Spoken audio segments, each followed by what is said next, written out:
Happy Friday, Will Murphy coming at you with Everlasting Capital. We're going to dive into an age-old question. Is all business good business? I'll say it again. Is all business good business, right? You want to default to saying, hell yeah, all business is, I need business. I want business. Any business. I want leads. I want apps. I want everything. I want customers. I want people going to my website. Is all business good business?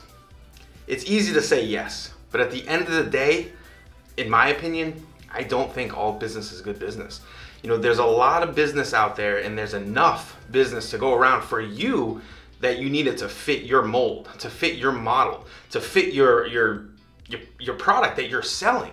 And if it doesn't fit, or if the customer on the other end of the line doesn't fit, it's okay to step back and say, you know, Mr. Customer, I don't think you're a right fit right now for our product.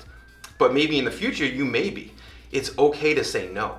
All business, in my opinion, is not good business, right? You really need to focus on the customers that you can serve, the customers that have the end goal in mind of actually working with you. And you know, there's gonna be a lot of people out there saying, well, it's your job to sell, you need to sell this customer. Well, no. If they're pushing back, and if your product just doesn't fit what they need it to fit, why are you pushing at them?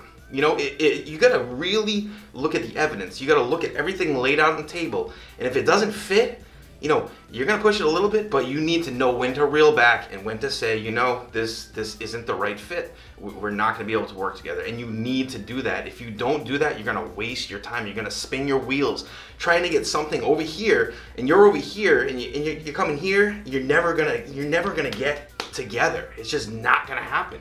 And you gotta face that, right? So there's so many customers that you're working with, right?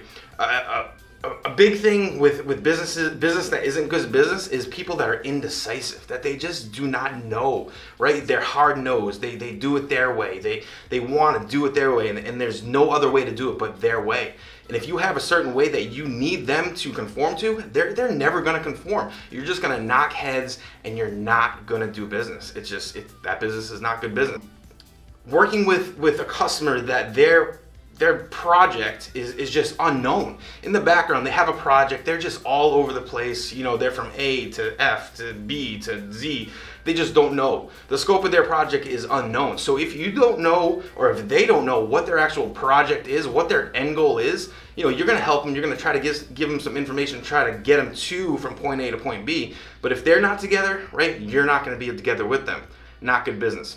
Another big thing is it way out of your expertise? Like, do you even know what you're talking about? There's a lot of clients out there that have tough projects, and the old term "fake it till you make it," yeah, I don't really agree with that. I used to agree with that. You know, when I started, you gotta just fake it till you make it a little bit, but you need to know. You need to be an expert in your field. And if you're not an expert in what this customer is trying to do, end goal, right, you could probably refer that off or figure out something else that they can do. But if you don't know what you're talking about, right, you can only fake it so long until they call you out and say, you cannot help me, right? So, you know, if it's not in your expertise, either get that knowledge and know your product better, or move on, right? That's not good business. Another huge thing is, do not let that almighty dollar rule, right? Don't let it rule, right? That dollar's there, your dollars, you need dollars. You want to put money in your pocket, but at the end of the day, if you let that dollar overrule the transaction, you know, that might not be good business, because your mind is thinking the dollar, it's not thinking the customer. So, you know, it might be a slam dunk, it might be that low-hanging fruit, that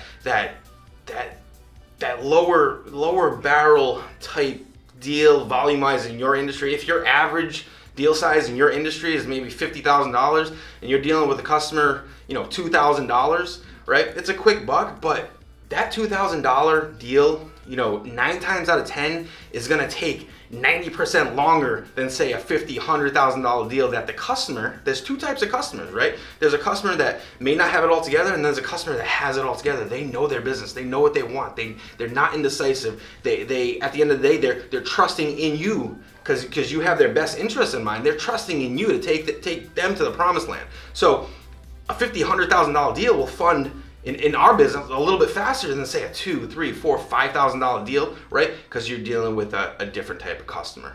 So is all business good business? I beg to say no, right? You need to choose. You need to be very, very thoughtful in who you actually work with, who you let into your business, who you let work with you. And you cannot be afraid to say no, right? If you can say no, you're on the right track to success, because every customer is not right for you.